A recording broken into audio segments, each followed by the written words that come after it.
Hallelujah. परमेश्वर की महिमा हो।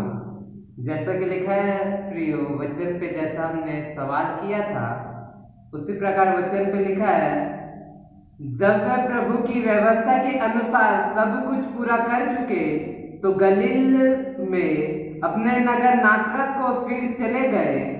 और बालक बढ़ता और बलवंत होता और बुद्धि से परिपूर्ण होता गया और परमेश्वर का अनुग्रह उस पर था। क्योंकि वचन कहता है कि प्रभु यीशु मसीह क्या थे, जब 12 साल के थे तब वो क्या थे, बलवान थे, बुद्धिमान थे और अनुग्रहकारी थे। और जैसा हम जानते हैं कि पौलुस एक बार जब प्रार्थना करता है तो वह कहता है कि यह दुख और तकलीफ जो उसे के पास था वह उसके पास से हट जाए। तो पिता उससे कहते हैं कि मेरा अनुग्रह क्या है, तेरे लिए काफी है। क्योंकि मेरा अनुग्रह क्या है, निर्बलता में सामर्थ का काम करता है।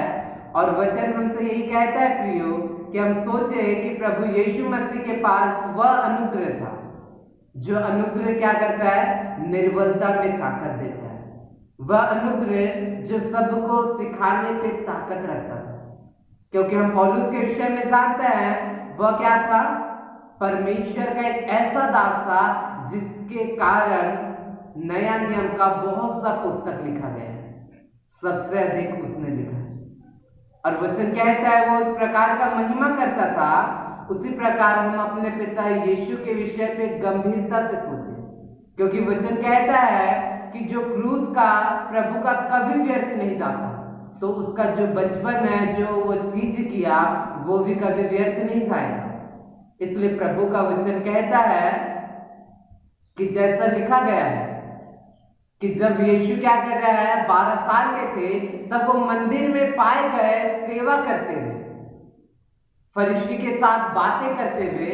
तो वचन कहता है जब वो 3 दिन मंदिर में पाए गए पिता का वचन बोलते हुए, तो वो क्यों अपने सेवा को बंद कर दी। अगर हम सोचते और कहते हैं कि उतना समय यीशु का समय नहीं आया था इसलिए वो सेवा नहीं कर रहे, हालेलुया। अगर उनको सेवा करना नहीं रहता, अगर वो समय नहीं आता तो यीशु मंदिर में पाए नहीं जाते। लेकिन हम सोचे जब यीशु का समय था फिर भी वो सेवा क्यों नहीं कर रहे, क्योंकि अगर हमने ज्ञान पाया जाए, बल पाया जाए, तो हम क्या करेंगे, तुरंत पिता का महिमा पे लग जाएंगे। क्योंकि हम उससे प्रेम करते हैं तो अपना प्रेम क्या है, हमें दिखाना होता है। प्रभु यीशु मसीह भी क्या करते थे, स्वर्गीय पिता से प्रेम करते थे, उसकी आराधना करना उन्हें अच्छा लगता था, वो लोगों के सामने करना चाहते थे। लेकिन वो सेवा करने के बाद 3 दिन क्यों रुकते हैं। हम इस चीज को सोचे, क्योंकि जैसा हम अपने माता पिता, अपने परिवार, अपने लोगों से जब प्रेम करते हैं तो उनके आगे और पीछे हर एक चीज को जानने का कोशिश करते हैं कि उनको क्या अच्छा लगता है, क्या उन्हें पसंद है, क्या उन्हें पसंद आता है। उसी प्रकार हम अपने प्रभु यीशु मसीह को क्या उनसे कम मानते हैं। अगर हम यीशु से प्रेम करते हैं तो उसके विषय पे भी जानने का कोशिश करेंगे, क्योंकि यीशु हमारे बीच में होता है, यीशु हमारी मदद करता है। और बाइबल इस बात को बताता है कि हम उससे प्रेम करें जो प्रेम वो हमसे करता है, हमारा प्रेम भी उसके पास दिखे। इसलिए बाइबल कहता है प्रियो कि हम उसके विषय में सोचे कि वचन जो लिखा गया है, प्रभु यीशु मसीह हमें क्या बताना चाहते हैं, बाइबल हमें क्या दिखाना चाहता है। क्योंकि प्रभु यीशु मसीह का जीवन जो था कभी व्यर्थ नहीं होता। इसलिए हम इस बात को सोचे कि यीशु सेवा करने के बाद बंद क्यों कर रहा है। हम सोचे इस बात को ताकि वह हमारे सेवा पे और भी आशीष दे, हम उसकी सेवा जो करता है और भी आगे बढ़ जाए। क्योंकि प्रभु हमारे लिए एक आदर्श है।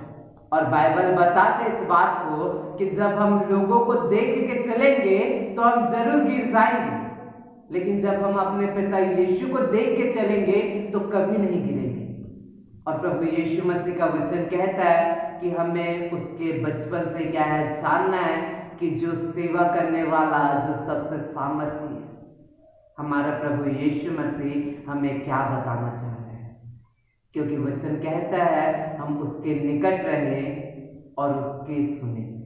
इसलिए प्रियो हम सोचे, क्योंकि हमारा यीशु जो हमसे बताना चाहता है, क्या आज हम उसकी आवाज़ को सुनना चाहते हैं या समझना चाहते हैं। अपने परिवार से तो हम प्रेम करते हैं, अपने लोगों से हम प्रेम करते हैं, लेकिन अगर हम यीशु से प्रेम करते हैं तो उसके लिए हम क्या चीज़ जानना चाहते हैं। केवल क्रूस का दर्द जानने से कुछ नहीं होगा, लेकिन उसके विषय पे हर एक बातें जानो, क्योंकि हम उससे प्रेम करते हैं। जो उससे प्रेम करता है वो उसकी सुनेगा और उसकी मानेगा, जैसा वचन कहता है। इसलिए हम पिता की महिमा करें और आगे पिता जैसा हमें संभालना चाहे और बताना चाहे, हम इसका उत्तर बताएंगे। लेकिन आप लोग के लिए भी यही है कि हम सोचें, क्योंकि हम उससे प्रेम करने वाले लोग हैं और पिता हमारे साथ है। इसलिए हम पिता का धन्यवाद।